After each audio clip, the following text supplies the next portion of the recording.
नमस्कार। प्रादेशिक समाचार के साथ मैं मनोज कुमार शर्मा।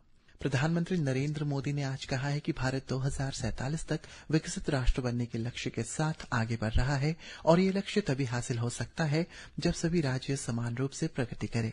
अरुणाचल प्रदेश में आज 3,700 करोड़ रुपए से अधिक की लागत वाली 2 बड़ी जल विद्युत परियोजनाओं सहित कई बुनियादी ढांचा परियोजनाओं का शिलान्यास करने के बाद ईटानगर में एक सार्वजनिक कार्यक्रम में बोलते हुए श्री मोदी ने कहा है कि देश के बड़े विकास लक्ष्यों को प्राप्त करने में नॉर्थ ईस्ट महत्वपूर्ण भूमिका निभा रही है और बिजली के क्षेत्र इसका सबसे अच्छा उदाहरण है। उन्होंने कहा है कि अरुणाचल की ये भूमि उगते सूर्य की धरती के साथ ही देशभक्ति के उफान की भी धरती है। प्रधानमंत्री ने कहा है कि भारत ने 2030 तक सौर, पवन और जल परियोजनाओं के माध्यम से गैर पारंपरिक स्रोतों से 500 गीगावाट बिजली उत्पादन का लक्ष्य निर्धारित किया है। उन्होंने कहा है कि अरुणाचल प्रदेश इस दिशा में देश के साथ मिलकर काम कर रहे हैं। आज अरुणाचल प्रदेश को पावर, कनेक्टिविटी, टूरिज्म और हेल्थ सहित अनेक सेक्टर से जुड़े प्रोजेक्ट मिले। ये बीजेपी की डबल इंजन सरकार के डबल बेनिफिट का बेहतरीन उदाहरण। 2047 तक अपने देश को विकसित बनाने के लक्ष्य को लेकर चल रहे और भारत तभी विकसित होगा जब देश का हर राज्य विकसित होगा। नेक्स्ट जनरेशन जीएसटी सुधारों पर बोलते हुए प्रधानमंत्री ने कहा है कि सुधार से महिलाओं को सबसे अधिक लाभ होगा। उन्होंने कहा है कि सुधार से मासिक घरेलू खर्च कम होंगे और बचत बढ़ेगी क्योंकि रसोई के सामान, शिक्षा सामग्री और कपड़े जैसी कई आवश्यक वस्तुएं सस्ती हो गई है।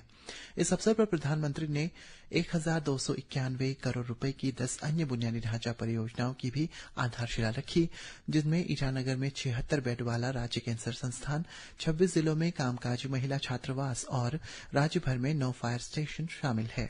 अरुणाचल प्रदेश दौरे के बाद प्रधानमंत्री ने आज त्रिपुरा का भी दौरा किया। इससे पहले जनसभा को संबोधित करते हुए प्रधानमंत्री ने ईटानगर में स्थानीय व्यापारियों, खुदरा विक्रेताओं और उद्यमियों से मुलाकात की। सोशल मीडिया पर एक पोस्ट में श्री मोदी ने कहा है कि उन्होंने जीएसटी सुधारों पर खुशी व्यक्त की है। बातचीत के दौरान प्रधानमंत्री ने उन्हें गौरव से कहो ये स्वदेशी है के पोस्टर भी वितरित किए। उन्होंने आगे कहा है कि उन्होंने जीएसटी सुधारों और जीएसटी बचत उत्सव की शुरुआत के लिए अपनी सराहना व्यक्त की और बताया कि इन पलों से मत्स्य पालन, कृषि और अन्य स्थानीय उद्यमियों जैसे प्रमुख क्षेत्रों को कैसे लाभ हो सकता है। अरुणाचल प्रदेश दौरे के बाद प्रधानमंत्री आज दोपहर त्रिपुरा के अगरतला पहुंचे। वहां उन्होंने प्रसाद योजना के तहत माता त्रिपुरा सुंदरी मंदिर के विकास कार्यों का उद्घाटन और कर मंदिर में पूजा अर्चना की और सदियों पुराने मंदिर पर लगी प्रदर्शनी भी देखी। नवरात्रि के पहले दिन आज सरकार ने चालू वित्त वर्ष में प्रधानमंत्री उज्ज्वला योजना के तहत 25 लाख और एलपीजी कनेक्शन देने का फैसला किया है।